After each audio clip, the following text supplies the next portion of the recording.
Welcome to our podcast of Reach Minds, Thoughts for Our Life's Journey. In today's podcast, we will be exploring leadership points of view in respect of what makes you who you are and how does it manifest in your leadership style and how you lead others. A key question we will be exploring is that why do you do the things that you do? Today, I am joined by Asha Sridhar. Asha has over 20 years experience in the field of end-to-end talent management, learning and development and organization development. She has worked in the field of IT, education, BPO and retail. Asha lives in Hong Kong with her family, an avid reader and photographer. She loves traveling, gardening, and writes on her favorite themes of self-leadership and taking responsibility for making change happen in her spare time. Welcome, Asha. Thank you, Nita. Oh, lovely to hear and connect with Hong Kong, which I haven't done for a long while. Been a while, hasn't it? Yeah. Yeah, it has been a while. Let's kind of get going in terms of looking at leadership and your question, why do you do the things that you do? Tell me, what drew you to the work in leadership and coaching? I've always been drawn towards learning and teaching, Anita. Even as a young girl, my favorite pretend play was to be a teacher. And years later, when I completed my diploma in systems management, my first job was as an IT trainer. I did that for nearly 10 years. And what happened was I really enjoyed doing it. You know what they say about the performance enjoyment theory? When you get good feedback, it fuels you to do even better work. I used to get a lot of really good feedback as an IT trainer, and that kind of kept me going. But about 10 years later, I realized that there was more to training than just IT training, because IT training can be a little restrictive, isn't it? There's a right way of doing stuff, and there's definitely 100 wrong ways of going about doing it. And I kind of then got introduced to the space of what was back then called soft skill training. And that really got me going, because then it was all about not necessarily one way, the right way, but looking at how can you use your skills, how can you use your current position to become even better. So constant improvement, continuous improvement. And that was what really got me interested, motivated. And I branched out slowly from doing soft skill and communication training more towards leadership development. Around, I think it was 2005, I was introduced to the SL2 model. Back then, we used to call it the situational leadership 2 model. And that again made me realize the importance of leadership. And I got introduced to the Ken Blanchard field of leadership. And that really got me focused into leadership development. That's been my journey into leadership and coaching. I'm curious in terms of when you've been through these leadership programs and have had developing yourself, what were some of your aha moments that made you think, yeah, this is really what I'm meant to be doing? I always used to have this thought about, to be a good leader, one needs to be really focused on results, and one needs to really focus on the KPIs and just getting the job done. But when I first got introduced to situational leadership and started looking at people development, and I started to see the link between that emotional connect that we can build as leaders, the element of how do you build a team that is connected, and that becomes more around leading with a vision rather than just the KPIs. Because when you lead with that element of, this is the vision, this is where as a team we're going to get to, and you can work with your people on what motivates them, what gets them getting up in the morning and getting into work. And it's not just for money, it just suddenly becomes so much more meaningful. And one of the quotes that Ken Blanchard makes, and that I have learned from him, is that, let me remember the exact words there. When you are the manager, you are the topic of dinner table conversations, right? In other words, what is it that people say about you when you're not in the room? And that for me was like a big aha moment for me in terms of thinking, yeah, what do I want my people to say about me when I'm not in the room? And that was a huge turning point in the way I started to look at leading my team. And also when I coach leaders to get them to think about how do they want to lead their teams? How do they want to leave behind a different image? So do they want to be known as somebody who's just focused on goals and results, getting to the that sales target, or do they want to be known for something much bigger? And I think that is something that has really driven me. The servant leadership model that we talk about as well, that has had a huge impact on me. Just turning the entire concept of leadership as a power thing. So leadership is not about power, and that's something that I strongly believe in. So just turning that pyramid upside down and looking at how do I build trust with my people? How do I make sure that I can actually uh, give my people what they want, take them with me on the journey? All of those elements have really influenced me, not just as a leader myself, but as somebody that has been coaching other leaders as well in how can they be more impactful. Does that answer the question? Yeah, I mean, I think it does because it's talking about what influences you. And I guess what gets triggered for me in this is what is the distinction between manager and leader? Good question. Yeah.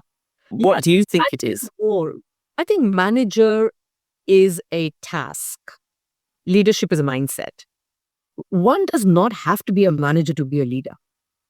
For me, leadership is something that comes with all of us. And I have said this to you could be an individual contributor, you could be doing the job of a student intern, and you could still be demonstrating leadership.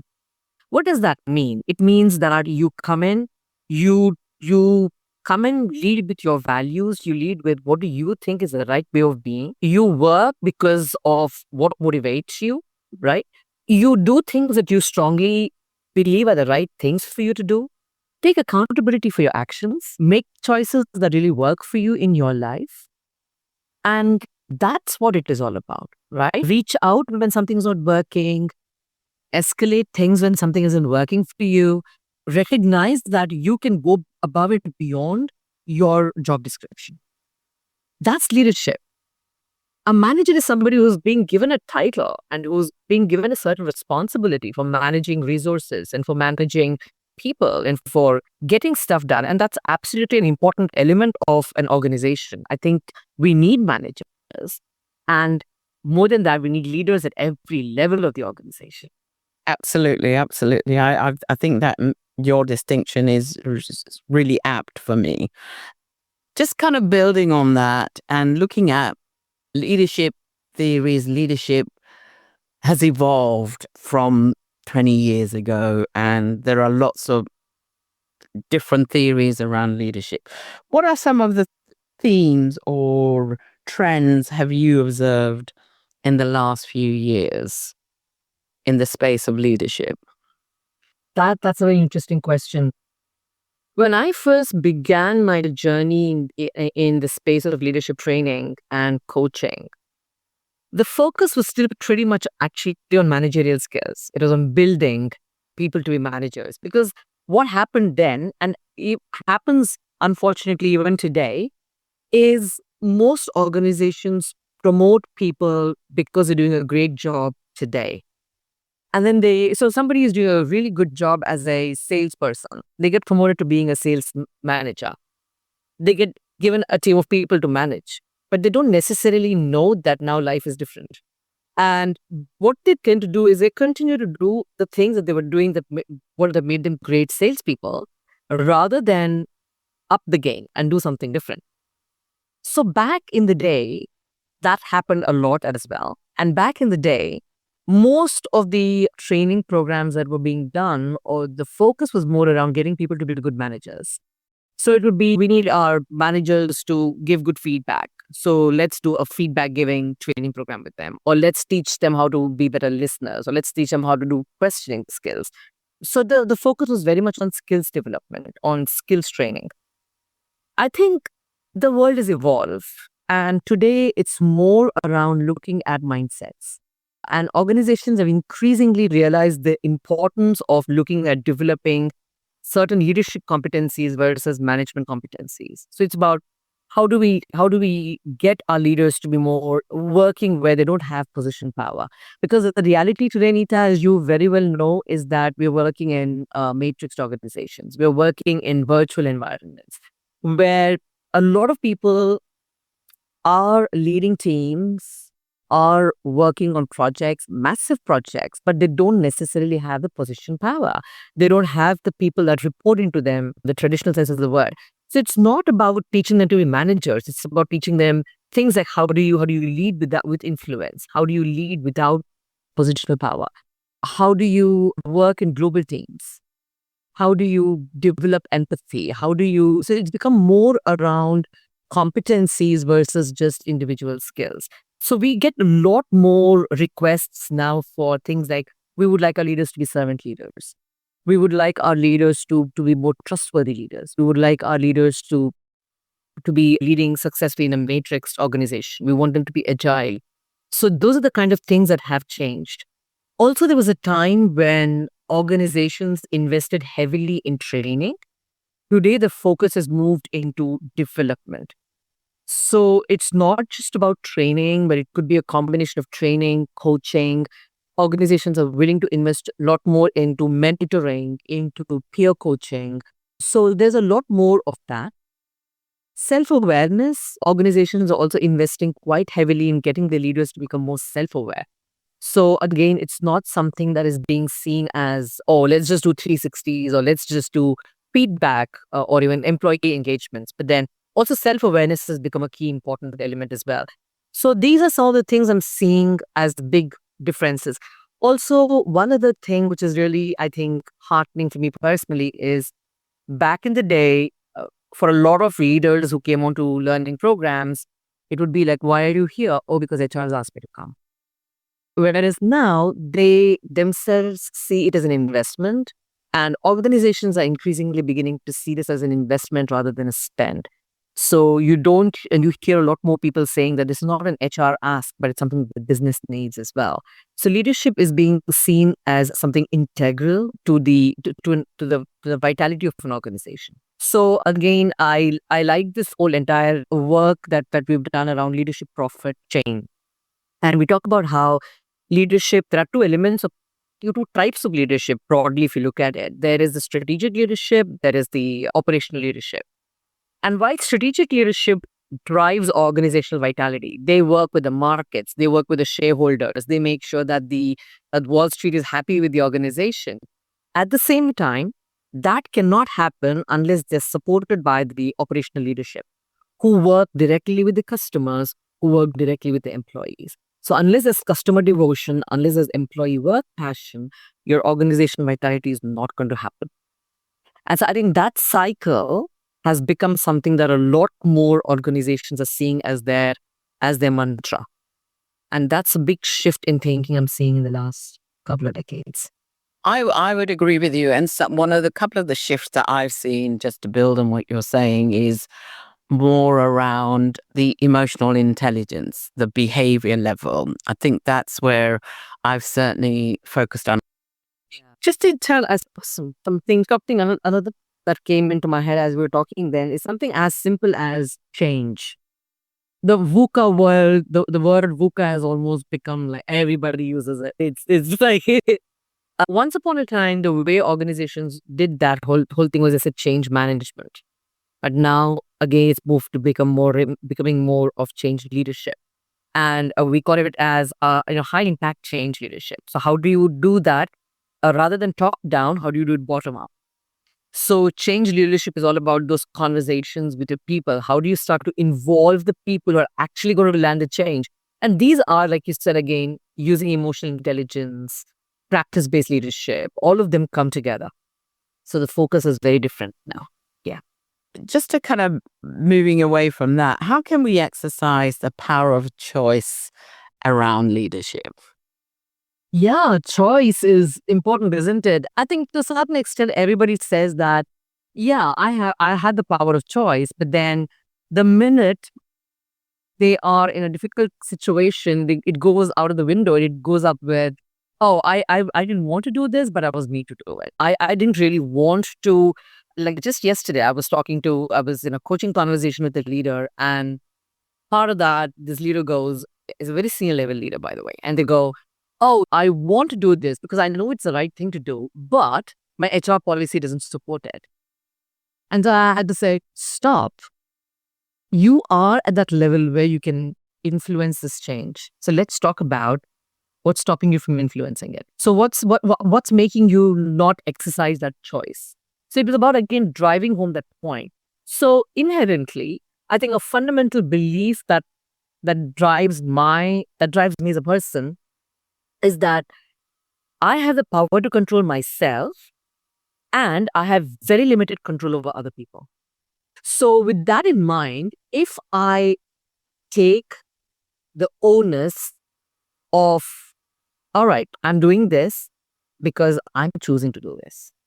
Even if I have a gun to my head and I'm kowtowing to somebody, I am choosing to kowtow and I'm choosing to kowtow rather than get a bullet in my head. It's a choice that I'm exercising. A lot of times, this choice that we exercise is at a very, very unconscious level.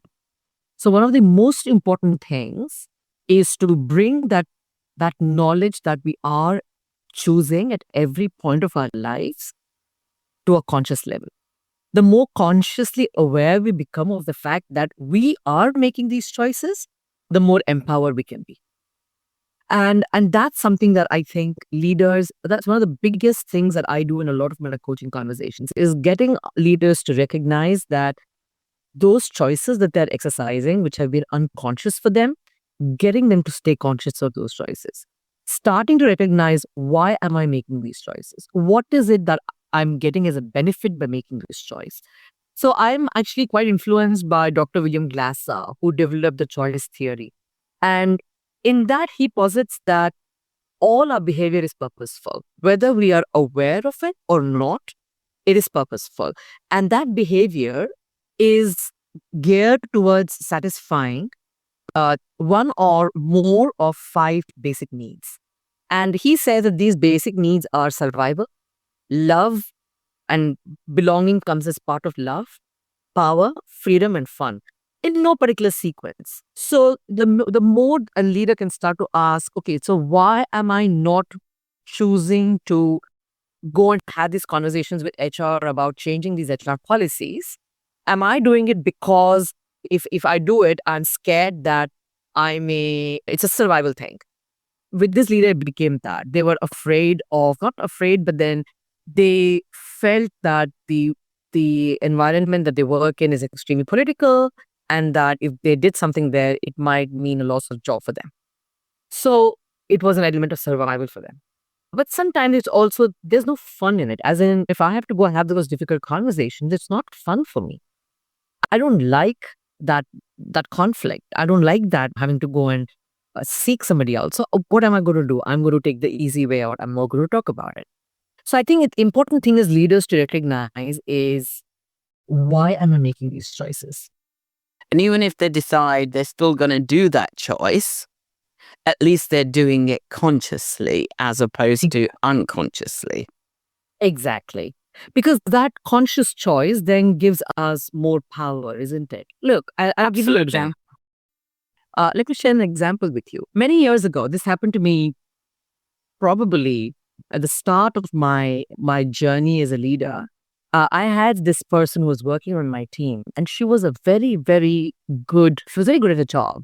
Now, the organization that we worked in was a 24/7 organization. So we all had to take turns to work in shifts. And this particular individual initially had said that she didn't want to work the night shift because of certain personal reasons. So initially, the rest of the team said, we are happy to support her for a few months. And the rest of the team kind of took it upon themselves to not let, to kind of give in to her, and so that she could then continue to work the day shifts, which are the more comfortable shifts. The others took it upon themselves to work the night shifts. This went on for about 6 months. And then I started to hear a few rumblings from the others to say, hey, how much longer is this going to go on? I mean, she's got a family, I've got a family. Fair enough. So I had to sit her down and speak to her and go, so let's do something different here. And she goes, yeah, but I'd never go to work a night shift. And I said, you knew when you came into this organization that this was the need of the hour. We have to do this. All of us are doing it. But she was being very, no, I'm not going to do this. I'm not going to do this. Now, at that point of time, my instinctive reaction was to say, well, you can go. I don't want people like this on my team because it's bringing down the team morale. And that was my instinctive, unconscious choice. And I said that.